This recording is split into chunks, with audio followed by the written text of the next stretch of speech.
Dude, how many classes once a month? You're not getting much done. I know, me too. I'm like, oh, get done now. I haven't measured it recently. I'm sure they're ready to go. I might have gone too far. The society meeting on Sunday. But You wouldn't take be a able to minute. do it. You'd be You're thinking, right. Oh, So close. Okay. this sounds so. Hey, Been Margaret, a few trustee jams. Yep. I'm gonna play quiet for a second. I'm gonna play the audio. Can you hear that? Yeah, just So it's when you do shares. So are you, I just want to make sure you're hearing the audio of the podcast. no. No, okay. I just want to make, so, all right, let's try it this way.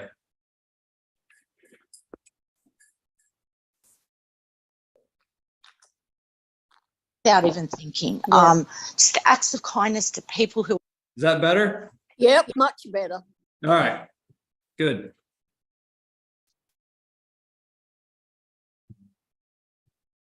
This got to be smaller, I guess. Okay. So here we are. Yeah, a month later. So I'm sure everybody's forgotten. Oh, not Murray. He listened to it this morning. Okay.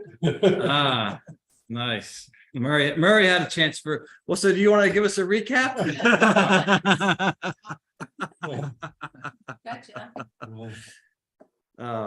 I won't force that on you, but like, so the big things that I take from last time is she had a drug addiction, end up in hospital, didn't want to admit she had a drug addiction, but through this heart problem she has, she dies, and basically sees that like the nursing staff are there and they're against her, and eventually realizes that no, this is the nursing staff, these are demons that are present on site, and and they're not being nice.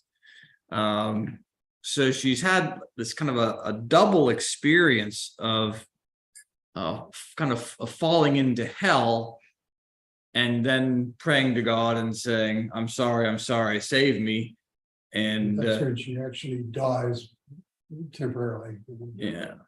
yeah. So it's, if you study near-death experiences, what you come back with is that 95% of them are positive and only 5% are like this. And so the question is, well, are people embarrassed to report that this has happened to them? And that's why the data skews, but that's what makes these things interesting to me, is that there are just so few of them. Let's see, anything else I want to do. Say, I think that's my notes are. So anyway, we're going to pick up, and she's basically at this point going through the interview, and yeah, I guess I want to, yeah, we'll pick up here, listen like we did last time, and yeah, keep on going. I think last week was more interesting this week, but then there's enough here. Were being bullied at school, and I was showing little things that I'd done for people that I thought was nothing, but how it changed their lives. There was one girl I used to go to TAFE with, and she was bullied unmercifully. I felt she thanked me for giving her. She was a different person. And I didn't even think twice. I was really shocked to see that, because Wow. So it's the little things, you know, yeah, that count. That's what counts. Little acts of kindness. I mean, big things do too. Yes. But it's the things you do without thinking, or things you do because from your heart, that counts, and everything's recorded. And I got to. Well, that's going to be her lesson. She repeats a couple times throughout here, but you know, in her life review, she finds it's the small acts of kindness that get the angels excited, not the other stuff. You know, not about what religion you belong to, kind of thing. To see my life review, and then I was asked questions. Mm. And I only remember the question I got wrong. I don't remember, I got the other ones right. So the life review, to me, when you see it like that, it's sort of like, it's a good way for you to actually acknowledge where you screwed up, how you messed up, therefore you can be sorry. I was sorry. Okay. I was so sorry for everything. I was sorry for, you know, I was given such beautiful gifts, 2 beautiful children. Yeah. And I also met my 3-year-old, who was 3, I think. Apparently they grow up in heaven. Wow. So All right, she gets onto the growing up of kids in heaven, but this is a really big one for me. She says, right, the point of the life review is to be sorry, to acknowledge where you mess up. And I mean, this is like almost right out of the Arcana, in the sense that, because it talks about denial of crimes. That's the phrase the Arcana uses. You go to the next life, you see this life review, but it's about whether or not you're going to deny the stuff you've done wrong. You can't deny it. Right. Well, because it might be like, you know, well, hey, Cliff, welcome to the afterlife. You know, that time you did, and Cliff's going to have choices. He can say, no, I didn't do that, you know, but then the angels say, well, let's put it up on the big screen. Believe me, that happens. I'm going to say there's all the crap, mate, right in front of me. But it's like, but that's what she's like saying. Like the life review is to acknowledge where you messed up. And it seems the way the way I see it is these life reviews really seem to only happen when you're not willing to acknowledge what you've done wrong. You know, if the angel says, well, how about this? Blah, blah, and Cliff says, oh yeah, I did that. I messed up. There's no life review. It's just, okay, on to the next. It's done, its purpose. So, So is denial different from self-justification? I suppose it is. That's something too, you know, I think they can fall in the category because it's a matter of how you're justifying it. Like if you've done something wrong and you kind of know it, but you lie to yourself, you know, that's part of the point of life review, is that not only are the actions shown, but so are the thoughts and intentions for yourself and the other person in it. So if somebody says, well, you weren't very nice to your wife when you did this, that, the other, and I say, oh, no, I wasn't. And they go, no, let's peel back and see your true. But it's also looking at me too, saying, oh, no, you were just, you know, trying to show how you were smarter or better or whatever like that, you know. So, but it's yeah. So anyway, I thought that was a real good tie-in she had. But this next part is particularly interesting, about little children in heaven. aborted children or children that are miscarried or die. A 3-year-old who was everything. I was sorry for, you know, I was given such beautiful gifts, 2 beautiful children. Yeah. And I also met my 3-year-old, who was 3, I think. Apparently they grow up in heaven. Wow. So aborted children or children that are miscarried or die, They go continue. up and they grow up in heaven. Okay. And they're of age of Oh. what they would be out here. So it was 3 years. She looked about 3 and she looked exactly like me. Oh, And she called me mummy. That was tough. yes. That was tough because Yes. I took her life. Well, I was pro-choice for a very long time, Mhm. you know, obviously I was, but I was, the question I got wrong. That's where I was Yes, sorry. yes. You know? She says it quickly, goes by fast, but aborted and miscarried kids end up in heaven. Yep. Yeah. And that's what she's saying, that she has this 3-year-old girl who she had aborted 3 years ago. Okay, that's what I figured out. Yeah. That's all. So she's like, yeah, I was pro-choice, aborted the kid, and up there it wasn't heaven. Hi, mommy. And I still wonder, at what point do they go to heaven? Because, you know, at what point does life begin? And I've wanted to find dozens of babies. Yeah, exactly. I had an IVF and a bunch of those did not come to fruition. Yeah, well, look, this is obviously a very, real thing for people as far as that kind of question. And I did an article for the newsletter, a few years ago when this was hot, and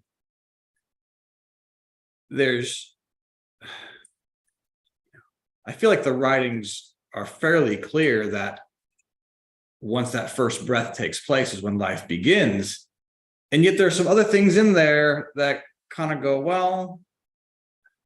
And that's where I've had trouble with it, because it's, birth industry, like, you can't tell me that creature in there is not alive, or, right. Well, right. It's Not a person. it's the vessel for life, but does it actually contain life yet? And so I guess my take of what the writings say is that what she just said can't happen. Right. That's where I don't like. And that's where you go, oh, how do I hold this? Yeah, I think it's a very challenging assertion. Well, science tells us, and they don't like science, some of these people, some people do. When I was at school, in science class, life starts at conception. Yeah, well, and that's the argument many will make. And therefore, if life starts at conception, abortion equals murder. Yes, I agree. So, and that's the debate, in politics today, right? Where does life actually begin? So anyway, I put that out to you to kind of show you, like, well, sometimes you have to, you can't ignore what's happening in the world, even when it goes against what the writings say. And so how do you reconcile these contradictory things? Is it a matter of us not understanding what the writings are teaching? Have we misinterpreted it, or what? I seem to remember something about a heaven of human internals from somewhere. Does that ring a bell with you? No, doesn't mean it doesn't exist. And what do you mean by that? I don't know, the stuff where they talk about radiant belts around the Lord. Oh, yeah. Okay. Maybe it's aborted children in one of those belts or something. I don't know. Yeah.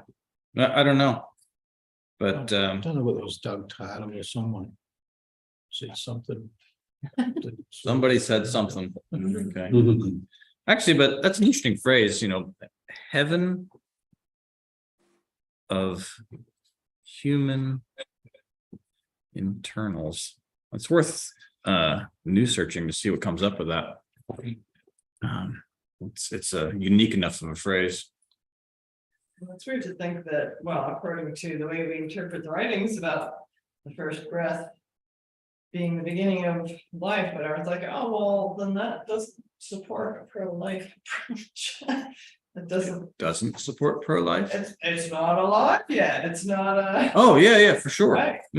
Yeah. Therefore, pro-choice. Well, can I say something about that? Yeah, please. I saw something on the net that honestly, the doctor, he refused, and they were just about to abort a baby, okay? And they had whatever, they get that thing, like it's like an X-ray, I don't know what. Oh, the ultrasound. Yeah. The baby was going like this, okay? Mm. No, I don't, well, it's alive. Mhm. That's it, it's alive. Mhm. As far as I'm concerned, it's alive. I'm not a Catholic. I'm a Catholic, I'm a Protestant, whatever, whatever. Protestant. Yeah. I'm a churchman, I come from the Orthodox Church. As far as I'm concerned, here's me talking, I'm an evil bloke myself. But I don't know, I'm very against it. I'm sorry, I'm very against it. Well, and this, to me, this gives you ammunition for that argument, saying, hey, well, if you listen to these near-death experiences, people have met aborted, miscarried children, and this isn't the only one like this, but this is kind of another. I've been guilty of that. I got what do they call them? Heavenly baby, I know. It's just, I don't know why you're even thinking about it. Well, I remember some other NDEs, something talk about like, they have an angel guide who is a miscarried sibling or something, or a child. I feel like I've read that somewhere. Not that it necessarily is, but oftentimes that's what the case is. Yep. Yep, absolutely. Who's yours? Okay, well, so that was one of the big ones I wanted to talk about today, because that was a nice controversial point, right? Nothing easy about that. And then she's gonna go on and she's gonna have to start dealing with some stuff with her partner. So her partner's name is Matt. So if you hear the name Matt pop up, this is the guy she's been with for a while. That's all right. Yeah, the question was, did I do the right thing leaving my son Eden with my partner Matt under his supervision? Eden was only 17, I think, at the time. Okay. And mind you, got to understand, Eden had a very good life up until the 18 months I was with Matthew. That's when he lost his mum and watched her life go downhill. Right, so right. it was my son. It was a shock to him too. He had to go through some horrific experiences like home invasions, cars being blown up. He witnessed, just as an example, one of my friends stab another friend. You know, I mean, he had to grow up very quickly in that 18 months. And I left my son in Matt's care, and I said yes, and I got it wrong. And as soon as I said yes, I realised I was wrong. I said, I'm so sorry, I'm wrong. What was I thinking leaving Eden there? I did the wrong thing, and I was forgiven instantly, and that was it. As soon as I was forgiven, and as soon as I owned my mistake, it was erased from the book of life. And it's like that on earth too. It's like that on earth. Okay. Yeah. Okay. If you're genuinely sorry for your mistakes, Yep. your book of life up there, it's gone. It's like it never existed. The sin disappears. Okay. So everything good you've done always stays there, but the negative, if you you can't hide from God. He sees. He created us. He sees everything. Okay. And he knows. You can't hide from him. But I was then, after I got the. So again, a subtle point that we hear in church other times is that, you go through repentance, it's gone, right? The sin is gone. And just a confirmation of that, another new church teaching that, I guess it's really more than just a new church teaching, but it's an important one that, she's verifying, not just theoretical, right? I got it wrong, but I was forgiven because I worked it out. I was allowed to go to heaven. Before you go in faith, we've got to tell you a few things. And what they had to show me was, firstly, if I died, how it affects, how my choices and my decisions affect people who love me. So God showed me, God was there. Okay, I never saw Jesus, but God, even though there's fame, so maybe Jesus was there, of course. The all being God of light. He was so bright. So it was light. You saw God as light. He's light, but he's huge. Even the angels are huge. They're like 7-8 feet tall. Wow. Everybody is huge, but he was so light and so bright. I couldn't even look at him. But his presence of love, the ecstasy you feel, you're in absolute ecstasy. Oh, amazing. It is the high of highs, just being in his presence. But God doesn't actually speak to you, but he spoke to me. Telepathically. You hear his words, Yeah. And he says, okay, so because of your decisions, your choices, if you die, we need to show you. Firstly, they wanted to show me what was going to happen to my children because I died. And it was pretty awful. Right. Eden, I saw Eden. He was 17 at the time. He's 21 now. He was really overweight, bald.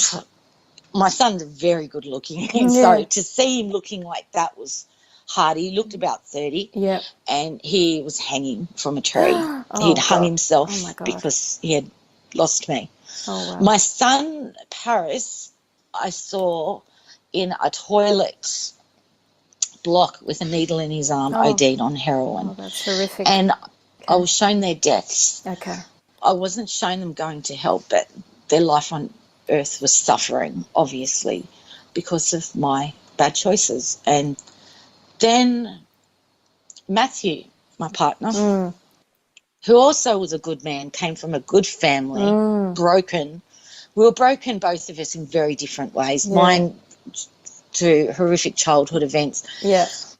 He'd never got over his sister's death. Yeah. She died very quickly, very suddenly of brain cancer, and she suffered tremendously. She was very beautiful, and she ended up losing half a skull. Oh, It was bless a her. horrific death. So suffering And- leads to more suffering, basically. Absolutely. And he'd lost his relationship with his children from bad choices. Yeah. And his sister came and said to me, I was given a choice. At this stage, I was showing my children, I was given a choice, and God told me one more person. And it was his sister, Danielle. I'd never met her. Oh, so the sister who'd passed away from the brain Matthew's cancer, you sister. saw her spirit. I saw her spirit. Oh. And she said to me, she told me, she said, Matthew, you and you are soulmates. She said, if you go back and don't give up on him, no matter what he does, do not give up on him. He will come good, and he will make all your dreams come true, and he will come here. He will come to heaven. But if you give up on him, looking back, I was a bit annoyed at her afterwards, to be honest. They showed me Matt in hell, and Matt's suffering in hell, and what I was shown, I won't even tell him. I'm not even going to say what was happening to him. And the screams that were coming out were horrific, What an awful absolutely thing. horrific. So, yeah, right. That's some incentive for coming back, huh? Your kids are gonna kill themselves, and your husband's gonna burn in hell. Or it's like, okay, I don't really want to go back, but if that's what's gonna happen, and I do wish everybody had kind of that opportunity to see, where their lives make a difference. Wouldn't that be? Yeah, absolutely. It's a bit like Lord of the Rings, isn't it? When Frodo is shown what will happen if he doesn't destroy the ring. Yeah, you're Is right. that what it's? Yeah, I had forgotten about that one, but I was thinking of the movie "It's a Wonderful Life." Oh, yeah. Yeah, You it's a know? good movie. Right? Chinny, That, whatever his name is, the guy who played that Chinny Stewart. yeah, there you go. Yeah, I mean, it's here's a guy who's ready to off himself, and the aim is to, hey, see the world without you and how different it would be. Yeah. And this is what faith gets. And again, it's a common theme in NDEs. But you'll see as the story progresses, kind of hold that idea in your head that, here she's being told not to give up on him, on her partner, and he doesn't make it easy for her. It doesn't make it easy. So bear that in mind. So I chose to come back because mainly my children, and I seeing Matt in hell, meeting Danielle, who was so beautiful, and said he's my soulmate. We met for a reason. When I came back, I got to come back. I remember being sucked back in my body. The funny part is, sorry, I've missed a big chunk. No, I do this, that's Karina, okay. because my memory. That's okay. There's a lot to tell. Yes. So, she showed me in hell, and God gave me a choice.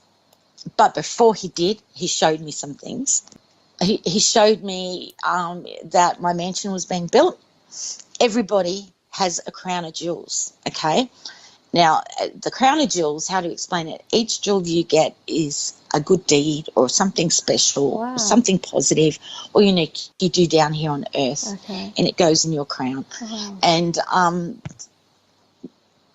the more you do, and honestly, it's not that difficult. Just to be like Jesus, just love people, treat people the way you want to be treated. If you've got two or something and someone's got nothing, you give it to them. It's not that hard. Right. Right. It's not that hard. Swedenborg, Heaven and Hell says the road to heaven isn't as difficult as most of us believe. Right. It's not that hard. Yeah. be a good person. Yeah. Just unfortunately, people nowadays are so self-absorbed, such victims. Yeah. I was queen of victims. That they don't see how easy it really is. Yeah. It really is easy. But my Wow. crown's been filled, and I was told that if I come back also, I've got a chance to tell people what happened, and to, heaven is for real. Wow. And you can go there, and there's a bad place too, and you can go there, and it's all up to us. Wow. God doesn't give us a bad life. We choose to come here. And it's how we deal with it. And like I said, the devil's in the Okay. So God doesn't give us a bad life. We choose to come here, she said. It's interesting though, because she doesn't, what does that say to you? Because to me, it sounds kind of like reincarnation, right? We choose to come here. Come here or to come to heaven? That's what I was wondering too. If she meant. I took it as choose to come here, because she's saying God doesn't give us a bad life. She's talking about the different things that have happened and not being victim-y. Yeah. So then it's our choice to go to heaven or not. Right. Okay. I had not heard it that way.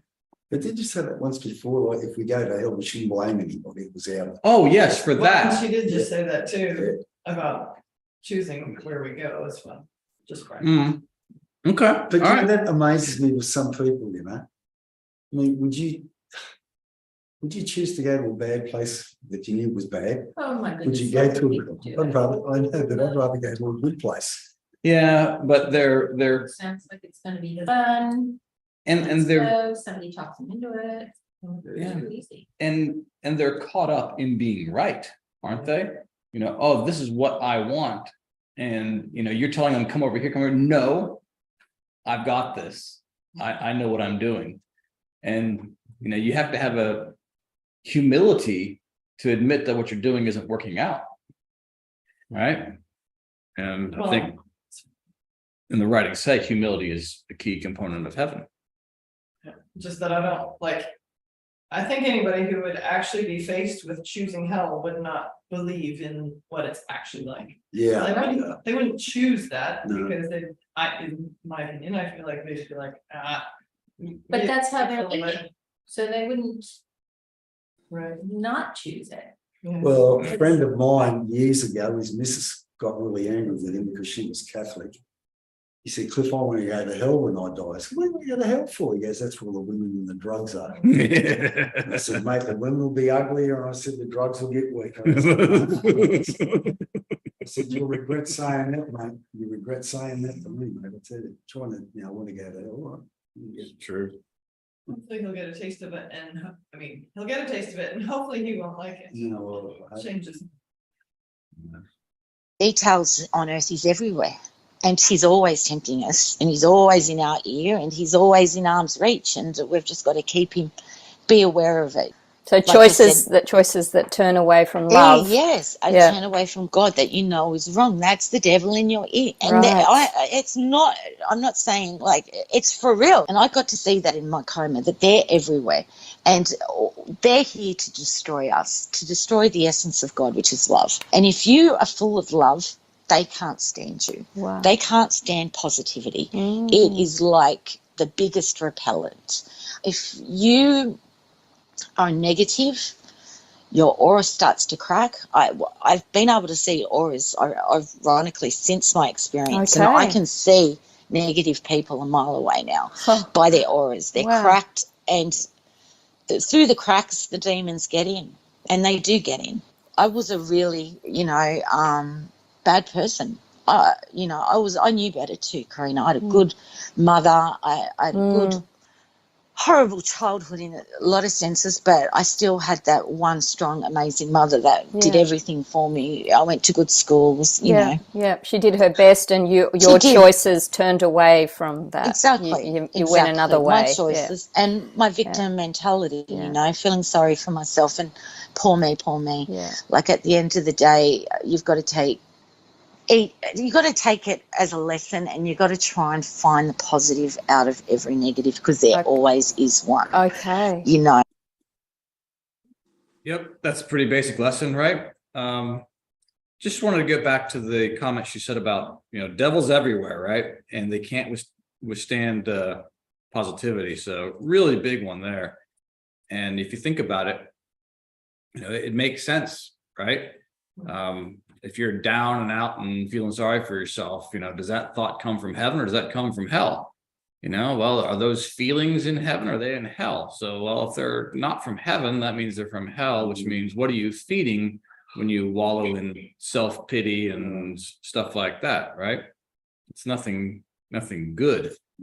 And when she talks about the demons getting in through cracked auras, that ties into the George Ritchie near-death experience. You may recall him. He was the kid who was the World War II medic and went to the prison camp and freed the guy who was he Jewish or Polish? I forget. I think he was Polish. And fair enough. But he was a Polish guy who'd been there for years, but was in good health. And he's like, I have chosen to forgive everybody because I didn't want to be like them. And so in George Ritchie, he talks about his near-death experience that, yes, he saw the cracked auras, and again, demons go through that. So anyway, just kind of interesting that the two NDEs 70 years apart say the same thing. Well, and the thought that I was having about demons not being able to stand love and whatever, like I feel like I've hung around people who have a negativity about them and they lead, I don't know, they're depressed a lot, they look for the bad in others and that kind of thing. And when I'm, in conversation with them, like I just don't come across the type of person they're describing. Like and those things don't happen to me. And I think maybe it's because of who the company I choose to keep and the mindset I choose to have. Maybe.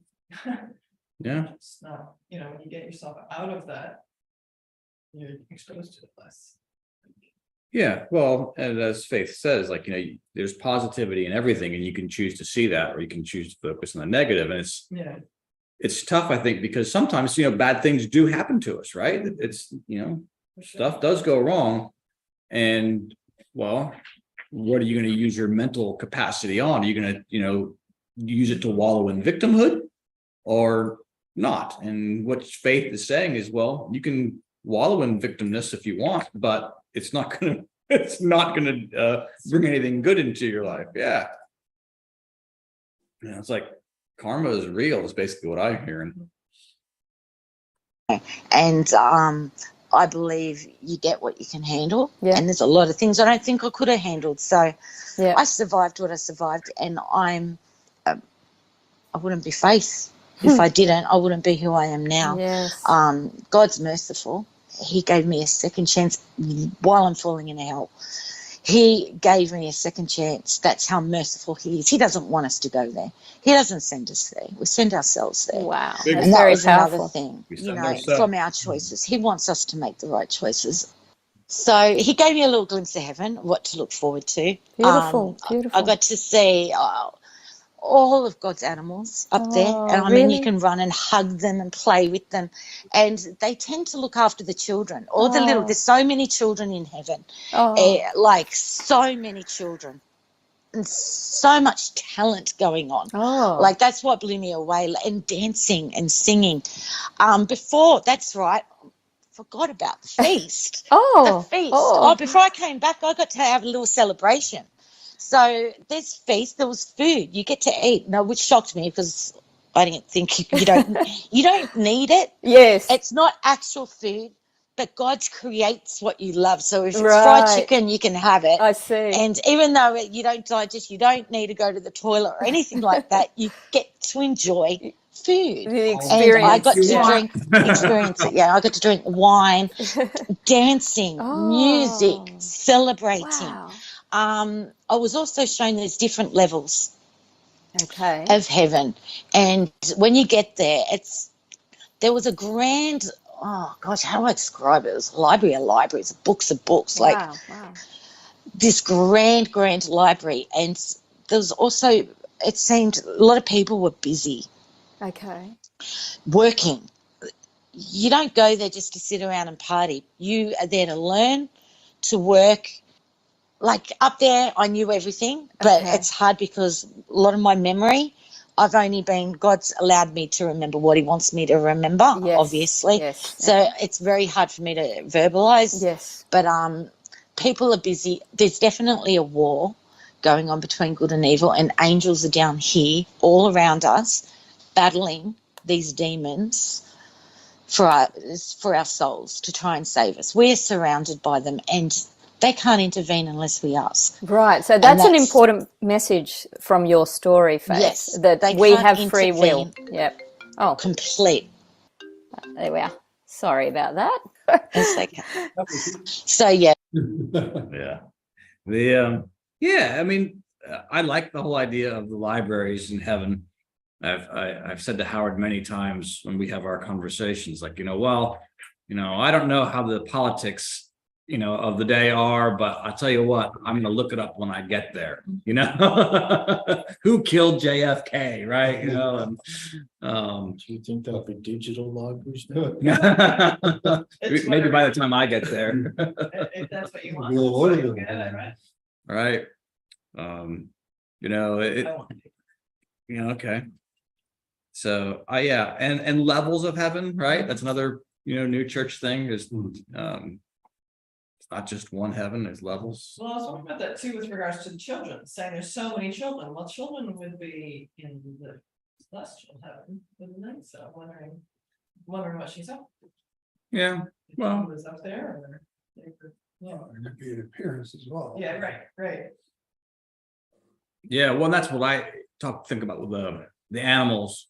We're not gonna have time to get into one of the things, but she does talk about later, the children playing with lions and I think it was zebras. Mhm. No, maybe not zebras, and definitely lions. Anyway, just felt like, were they really lions, Yeah, right. or is that how they were just appearing? Well, aren't we told that the animals, I mean, they don't have souls, so they wouldn't go to heaven. So, yeah, they'd be fighting for truth. Misses. Yeah, Yeah. So, and then she finished with this section about angels can only intervene if we ask. And Yeah. it's like, how many times do we fail to ask? We're down in the dumps and we don't open the word, right? That was the sermon last week that Cliff read. The benefit of opening the word isn't just for you, it's also for the angels, it's to call them in, all that kind of stuff. Yeah. But eat all the donuts you want. Free will, they can't intervene. And like even during my coma, when the demons were tormenting me, if I had called out to God, they would have disappeared and he would have been there for me. And I didn't realise that. Yes. Because I bought into their deceit, I bought into their lies, manipulation, and that's what they do to us on earth. They lie to us, manipulate us, deceive us, and you buy into it. And when by buying into anything negative, Yes. you're turning your back on anything positive. And then it creates And- more negativity. yeah, The ripple and- effects of negativity and positivity. You Absolutely. were shown both in your life review. Yes, Yeah. absolutely. Oh, So wow. after we Okay. celebrated, Yes. I was told, that's another thing too. There's no time in heaven. Mm-hmm. There's no time. Yes. Although when something's happening, everybody sort of knows. Yeah. Do you understand? It's Yes, like- yes. It's like because Like, there's a you don't- connection. Yeah. Yeah, it's like everyone's and you can fly, like you can really fly. And if you want to swim, you can talk underwater. That was another thing too. I never swam, but I could see the little kids swimming and talking underwater. And when they came up, because the kids in heaven, it's like the maddest nursery you could imagine. Oh, wow. And when they'd come up, they'd be fully dry.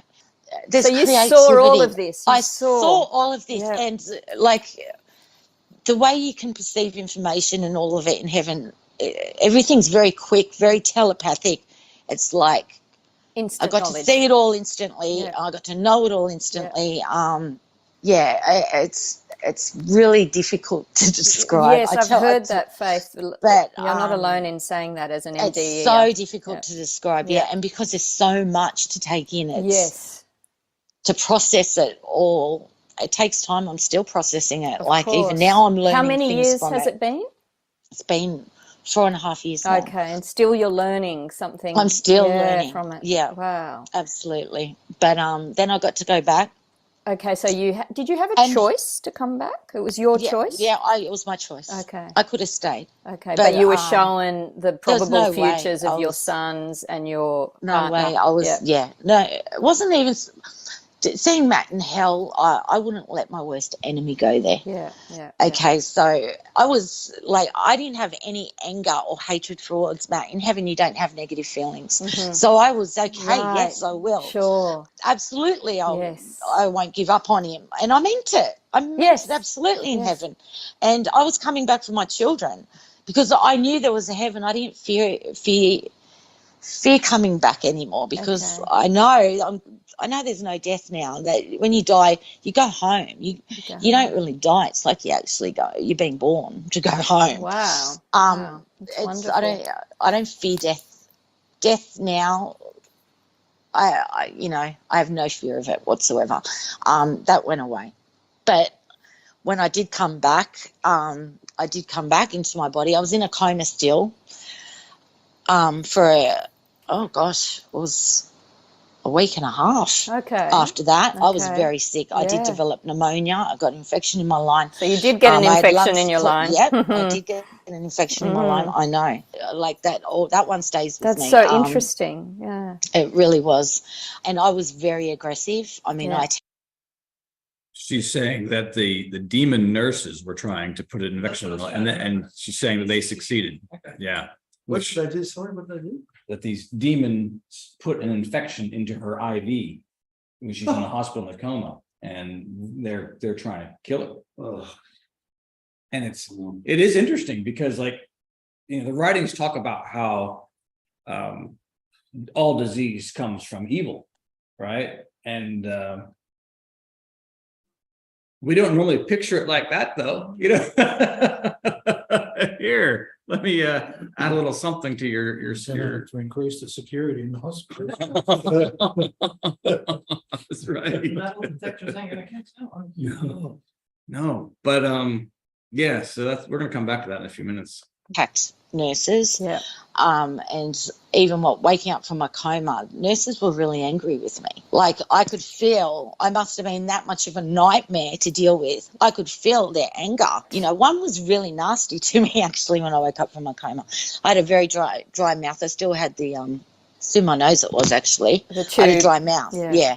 But I wanted ice and Yeah. I couldn't talk. And Yeah. I'm trying to say ice. And I ended up, when I could talk, having a go at her. And I just said, I was very sick in a coma. You can't hold my behaviour against me because it was uncalled for. But Yes. Yeah. I must have been that much of a nightmare patient.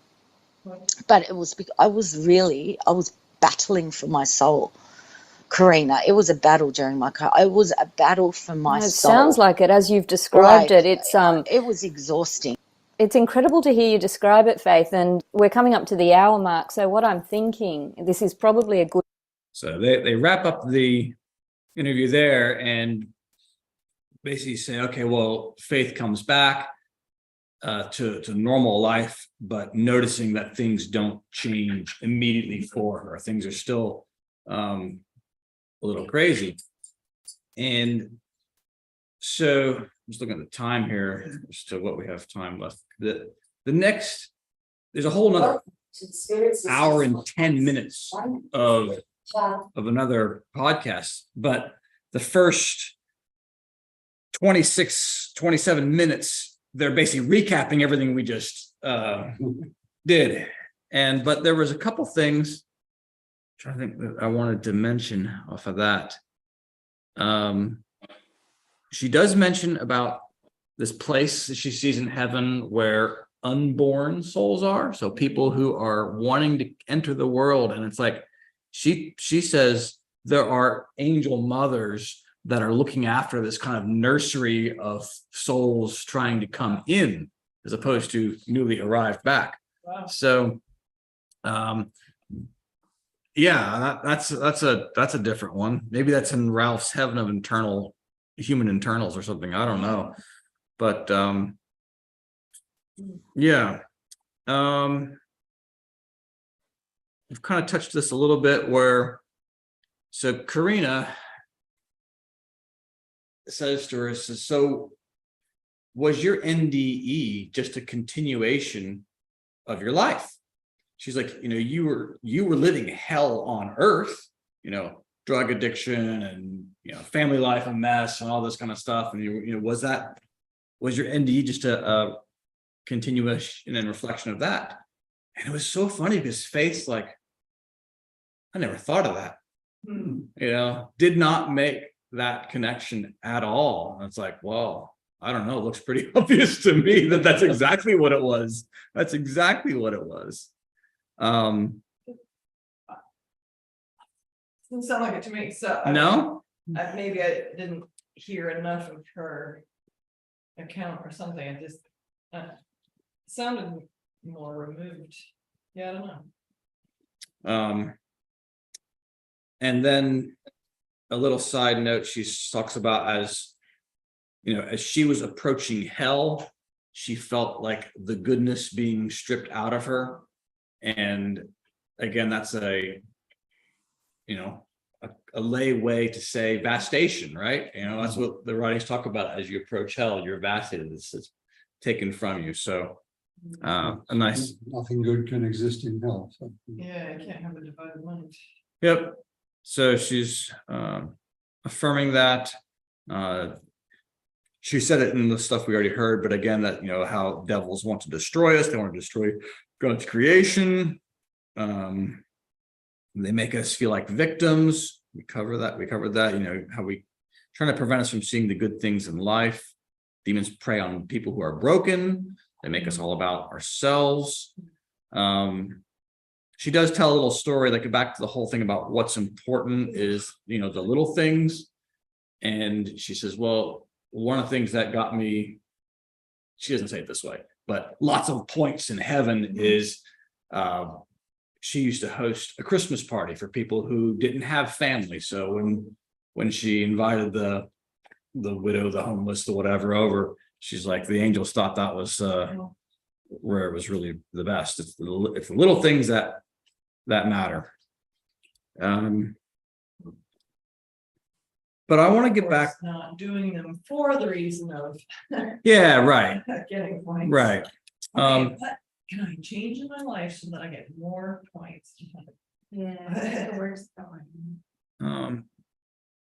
Want to get back to this whole demons and the infection thing, because she talks a little bit more about this in this episode, and it's worth listening to. 27:45, somewhere around there. This is trying to hurt me, who hates me, who call them dreadful names. But they're the only two that responded to me. One of I need to share that to Margaret. There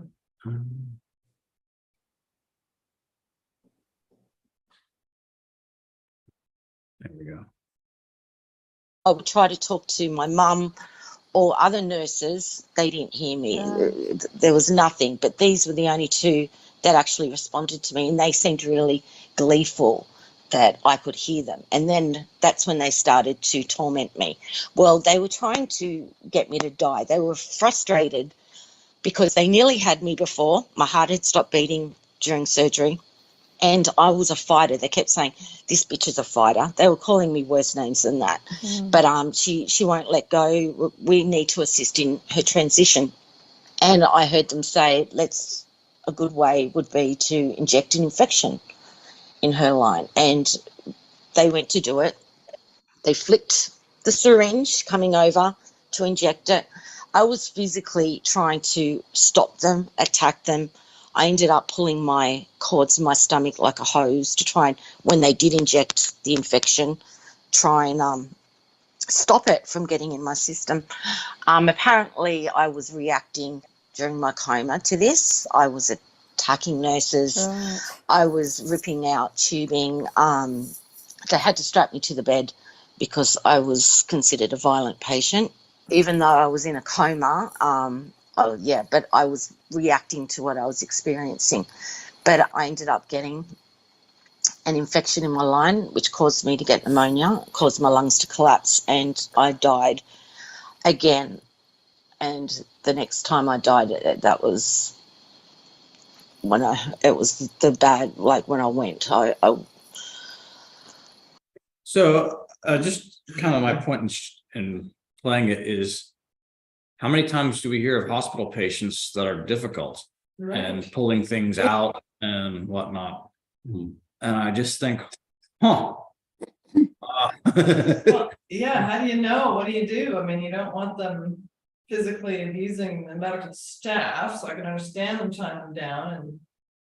Well, if they need, for instance, an IV of saline solution, you think they need that, but do they actually know better? You know, yeah, no. Yeah, I think it's a super interesting thing, because Yeah. imagine that patient there saying, no, there's demons attacking me. You know, what's the hospital staff gonna do? Yeah, sure, buddy. That's the medication talking. Yeah. And she's like, no, that's real. And so Right. she goes on for the next few minutes talking about how paranoid she was of demon nurses, and how paranoid, Yeah. just like, even when she had kind of consciously come back, Sure. like, oh my gosh, what's going on? Which are the demon ones, and yeah. So it was actually the demons that brought on her death or near-death experience, which in the end helped her. There you go. I never thought of it. Yes. That's good news. That's exactly the right lesson you should take from this. The self-defeating nature of evil. Thank you, Ralph. 10 points for you. Yeah, really good. All right, I want to wrap this up. So what ends up happening, stop the So share. did she have two though? Did she die twice and have two experiences? Yeah, the first one was short Okay. and came back So it pretty wasn't quickly. revelatory. Yeah. Okay. Um, She just got up there and basically came screaming back down. yeah. Mhm. But I want to get to this thing about her partner, because it's really interesting as far as how this shakes out. So when she's in her coma, her mother tells Matt that she's done with you. Like, she breaks up with her partner on her behalf. And Faith agrees that this is basically her wishes, right? This is what she wants to have happen, but the mother breaks up with him. And so it's kind of weird, but Matt then takes that on board, and for whatever reason, finds a new woman very quick, knocks her up, and yet Faith comes home and this is all happening, and it's a very awkward situation. And she's surprised because, she's like, he knows how I just kind of talk rubbish at times. Why did he take this breakup seriously? We've broken up plenty of times. Why did he go this far with it? Yeah. And basically Matt's blaming her for everything that's wrong in their lives. It's her fault. And yet she's carrying with her this whole message from heaven that if she's not around, he's going to go bad, and that to not give up on him. Okay. Don't give up on him. No pressure. So the problem is, she says that he becomes a danger to her sobriety, because she's now off drugs, but and eventually she's like, I did relapse. So she relapses back into drugs, and she's like, oh my gosh, this is not good. And he gets into methamphetamine addictions, which brings on other things. So finally she's like, you know what? He ain't coming good. I don't care what I learned in heaven. This guy is not coming good. I need to leave him and get out. And saying you're a danger to my sobriety. And so she does. She leaves him. And it's only with this departure that he finally kind of wakes up, and he actually does come good. And so her big one of her big takeaways from all this is that there's a lot of stigma in the world around drug use. And she's like, look, these people are doing it because they're broken. You know, they're trying to numb the pain. They're trying to get through whatever trauma they've been through. And she's like, I wish there wasn't so much stigma around the use of drugs, because these are damaged people. And this is who the demons are preying on. And they can continue to prey on them as long as that person isn't willing to get help, right? If they just say, oh, I'm a drug user, and nobody offers them a hand to get out of the drugs, they're just going to keep being abused by the demons. So she's like, it's difficult because you can't help them in material ways because they'll just continue to do the drugs. But you need to help them come out of that kind of thing. So she does make a big point about people in the afterlife are on your side. They're cheering for you constantly, and they're people coming into your life through the afterlife to help you on your way. And yeah, I think the big thing was, the big thing for me about that Matt situation is, right, she's told not to give up, but ultimately she does, right? And that's what helps him come around. And I feel like that's a really important lesson for us, because, you know, sometimes we fight really hard, like, you know, oh, well, just the church, right? You know, you fight really hard to keep the church going and to do these things. And it's like, well, maybe sometimes you have to let people go away from it in order to come back. Yeah. But how do you know when? Yeah, right. But this is a good example of, you know, having God given us freedom and rationality that we have to use for her to say, you know what, I've tried hard, I have to walk away from Yeah, this. right. My own safety. Yeah. It's own safety. And there are times in our lives where we do have to separate from people because they're not good for us and they are bringing us down, and we can't, we realize that the help we're offering isn't actually help. And so you have to say, no, you're on your path, and when you're ready to try the path that I'm on, I'm happy to be with you and help you through it. But you can't just enable them, right? Because she tried that, you know, with seemingly heaven's blessing, Mhm. and it didn't work. So I find that super interesting, because they say don't give up on him, Right. and yet she still has to have. Imagine her anguish when she decided she needed to give up on him, like. Wow. Right, those angels must not have. Yeah, right. I'm a failure. I can't keep him going. I have to leave this. I'm so selfish for looking after myself. Holy God. You got it. Exactly. I mean, all those thoughts and more are going to be pouring in, right? So yeah, I don't know. I thought the whole thing's pretty interesting. Any other thoughts from you guys? I feel like I've covered what I wanted to cover. Just a question. Who was the interviewer? Her name is Karina Machado. She's a local Sydney girl. She lives around here somewhere. Podcaster. She reminded me of Monica. Has a bit of that voice. Oh, Yeah. not similar ilk. But yeah, you go on, look up spiritsisters.com.au or something like that. And she's got her set. This was, I listened to a bunch of them, and this was by far the most interesting one.